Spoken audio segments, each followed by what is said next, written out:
Welcome to day 8, the 30-day video challenge. I'm slipping a little bit. It's already 12:30. I was doing the videos first thing in the morning.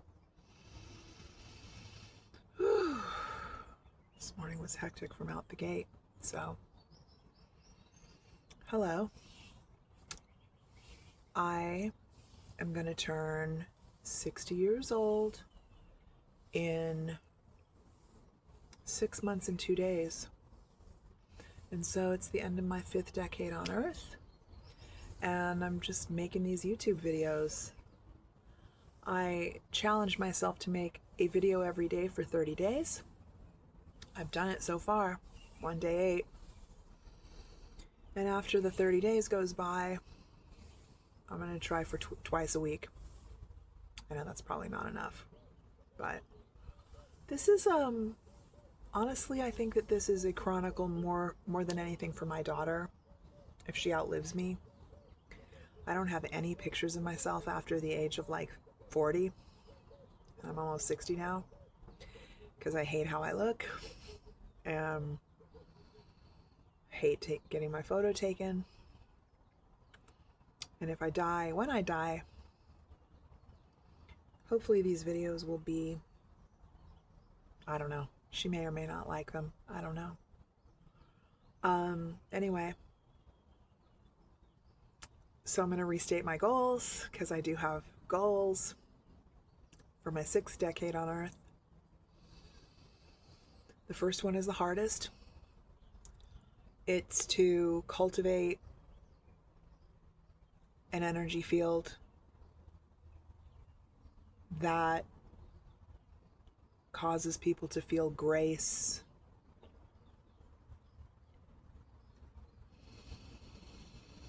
when they encounter me. And number one, I don't know how to cultivate that, so there's that. I don't know how. I'm a regular meditator and a regular prayer, but I don't believe that those things are the answer to my goal. So every video I'm pretty much asking you guys to comment, tell me how I do that. I was walking out to do an errand this morning and I was thinking about it, and I thought, because as I say, I am a pissy bitch. I'm a salty bitch.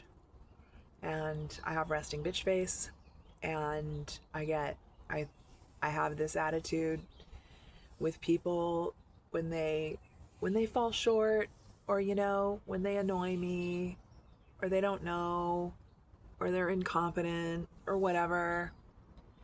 I totally get this. I'm just calling myself on it. I get this thing like, nobody's intelligent. Just yuck. It's really yuck, okay? But I was thinking about how a person is that person that has that energy field that helps others feel grace when they come into that vicinity of that person. Because I don't think it's nature versus nurture, because there are people who have been horribly abused, abandoned, grown up in abject poverty and trauma, and they have that. They have the force field. And then there's people who have been raised in the quote-unquote perfect environment. I just ate a bunch of celery with peanut butter, a little keto snack. Although peanut butter, if you're not careful, it does have net carbs that can go crazy, so you have to be careful with that. Anyway, I digress. But that's why I'm like, because I have little celery strings in my teeth. So, anyway, people who are born in this perfect environment with all the amenities and loving parents and everything else can turn out to be horrible. So I don't think it's environmental. So anyway, you tell me how I cultivate this, because that's my goal. It's my hardest goal. There's going to be people in the camp that say, no, people can't change. It's not possible to cultivate that. And I'm not going to fight with that idea either because it's hard. So, number 2 is I wish to reside on the beach in Guerrero, Mexico, and I wish to have my Mexican citizenship. Number 3, I wish to go to Moorea or Tonga and swim with the humpbacks, preferably with my daughter. That's highly preferable. That is a vision that I hold every single day. Before she got so ill, we swam with wild dolphins and whale sharks, not infrequently. And it was beautiful. So I'd love to take her to Moorea and swim with the humpbacks with her down there. Oh, and the last thing is that I can surf again. So I want to rebuild my strength so that I can pop up on a surfboard again before I turn 70. And this place I want to live in, Guerrero, prime, it has like 3 prime surf spots, so I want to be able to utilize those to the highest possible extent. Now I have other hopes. They're not necessarily goals because I don't have a huge amount of control over them, but a really big priority is helping my daughter heal from very severe mental illness and Lyme disease. And another priority is to make a lot more money. And I am a sole proprietor. I do have a small business and still trying to figure out a way to make more money with it. But I consider those things that I don't have a lot of control over. I can do things, I can be there, I can support, but it's not like things I can physically make happen. The other things, well, you could argue that number 1, I can't physically make happen. But anyway, if anybody ever watches my videos, I'm waiting for your input on that. Goal number 1. So today I'm going to talk about meditation for a second, and the fact that I definitely do not maximize it to the extent that I should for the purposes of all these different things that I have in my life that I would like to have happen and experience. I did this a few months ago, and I went ahead and did it again yesterday at 2 p.m. And when I did it a few months ago, I had an immediate response. And don't ask me why I didn't do it again for months. I was very, very agitated and very concerned yesterday because one of the helpers that's there to help my daughter reported to me that she was smelling really bad, that she's not bathing. And you know that just indicates so many things with a person that has a history of psychosis. So I was really agitated. I'm a little bit now that I even talk about it. I want my girl to take hot showers and take care of her body. So it scares me because I know what it means. And so anyway, I meditated yesterday. My meditations are about an hour in general. I do use the technology of Joe Dispenza. Although I think I am literally the only Joe Dispenza meditator on the planet that does not meditate to get things. Most of them are meditating to get rich, or meditating to get a relationship, or meditating this, that, and the other to get. It's a lot of getting. And for me, that's not the purpose of meditation. For me, the purpose of meditation is to enter the void, and that's it. And if you have ever entered the void, you know that's enough.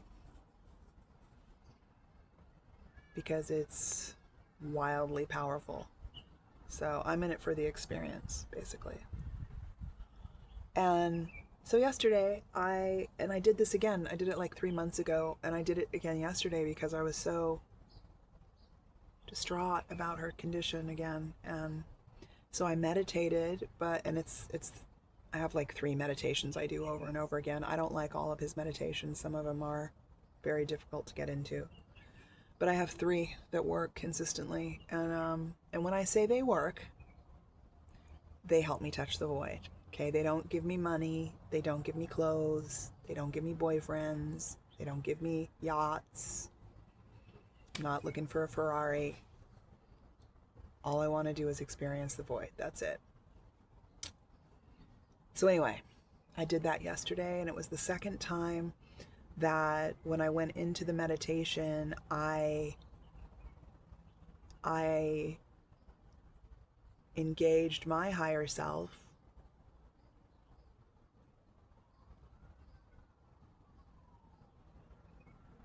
to touch and connect with my daughter's higher self.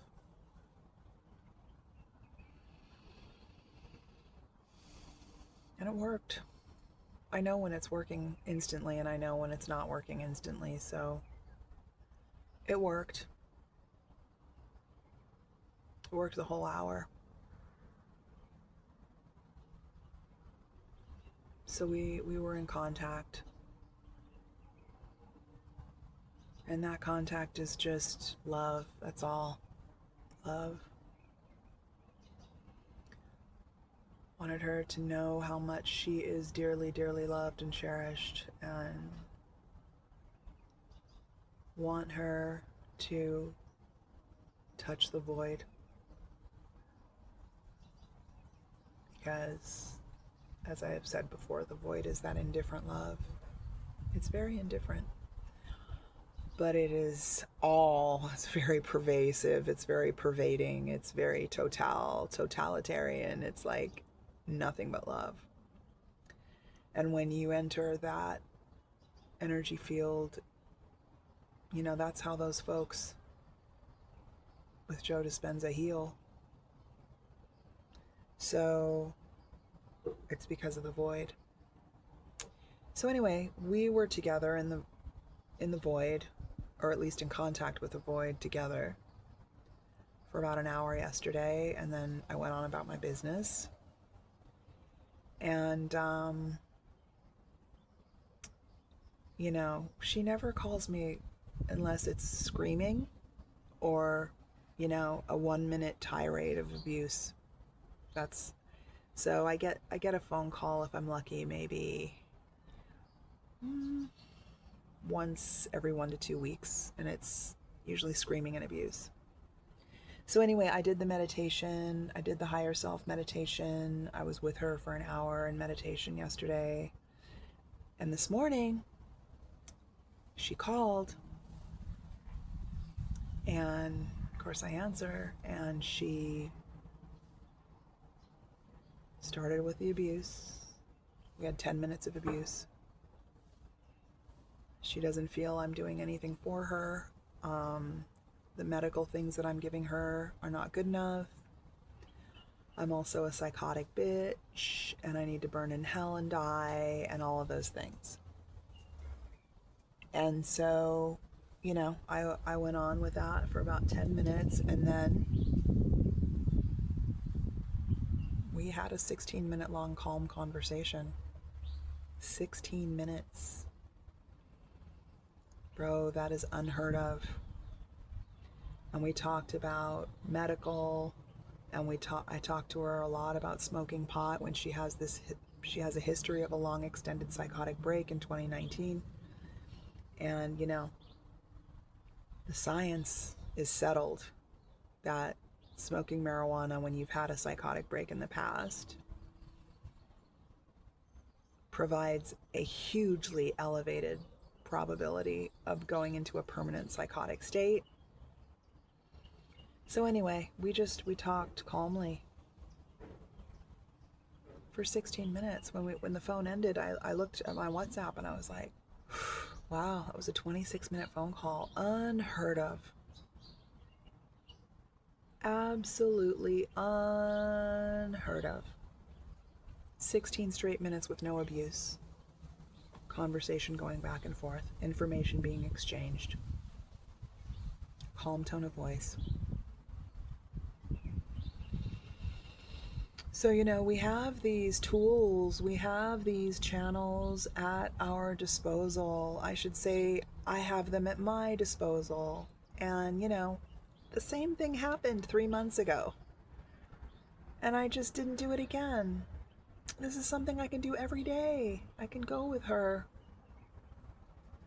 in my meditation every day. I've only done it twice, and both times it worked. These things are absolutely connected. The phone call and the 16 minutes of calm conversation is 100% guaranteed a result of that meditation yesterday. So I wonder why, we have these things and then we don't avail ourselves.